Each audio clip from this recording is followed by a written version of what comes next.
Today's research study is entitled A New Indocyanine Green Fluorescence Lymphography Protocol for Identification of the Lymphatic Drainage Pathways for Patients with Breast Cancer-Related Lymphedema. It was published in BMC Cancer Journal in 2019 and was performed by Dr. Hiru Swamy and Associates. I'm particularly excited to report the outcomes of this study as it has completely changed the way I practice since I heard it reported by Dr. Louise Kohlmeyer at last year's National Lymphedema Network conference. Lymphoscintigraphy has been the standard technique in lymphatic imaging for the diagnosis of lymphedema. It utilizes a radioactive tracer to look at deeper lymphatics and the presence of draining lymph nodes. Recently, indocyanine green, or ICG, has become an alternate method for imaging the lymphatics. ICG looks at the superficial lymphatic system and can help us map our lymphatic vessels. It's a water-based solution and it can travel faster through the lymphatic system, making it another alternative to lymphoscintigraphy. The study itself looked at 103 limbs that were affected by breast cancer-related lymphedema. Imaging procedures were conducted in 3 phases.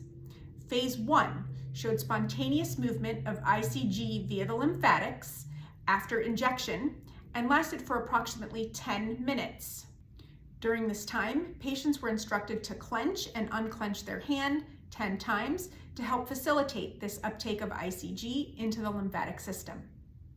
In Phase 2, manual lymphatic drainage, or MLD, was then performed by a certified lymphedema therapist to facilitate this ICG movement into the lymphatic vessels. Scanning was able to identify lymphatic vessels, valve competency, direction of dermal backflow, and could also identify lymph nodes. MLD facilitated this dye movement more efficiently than post-injection exercise and delayed scanning. Lymphatic vessels that were identified were marked on the skin and continued until ICG movement reached a plateau without any further movement seen. This usually lasted 30 to 45 minutes. In Phase 3, the lines of dermal backflow were then marked on the skin and imaging data was collected using digital and infrared cameras. Lymphedema was diagnosed by the presence of dermal backflow within the subcutaneous tissue. Here are the findings. MLD can facilitate the transit of ICG via dermal backflow and lymphatic vessels.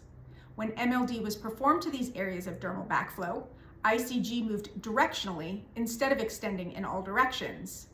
This backflow seemed to work as a detour route, bridging the obstructed and the patent lymphatic vessels.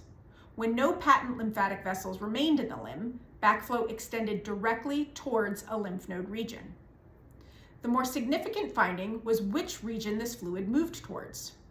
Drainage to the ipsilateral, or same side affected axilla, or armpit, was noted to be 67%.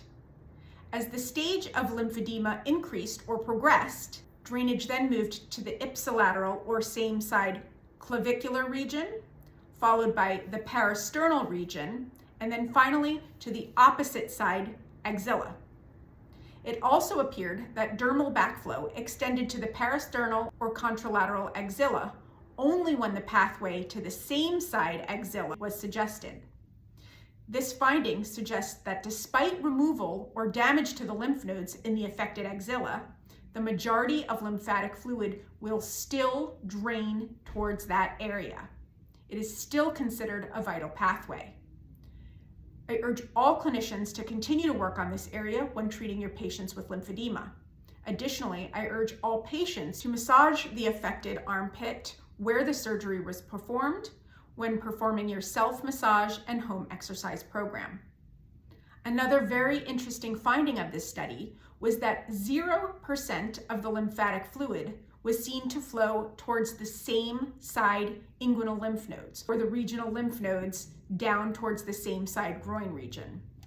Historically, this has been a pathway that's been used many times to mobilize lymphatic fluid from the congested arm or upper quadrant area. Full details of the study can be found in the link below. My name is Lisa Sylvestri. I'm a physical therapist and a certified lymphedema therapist, and my goal is to make us all lymph smart.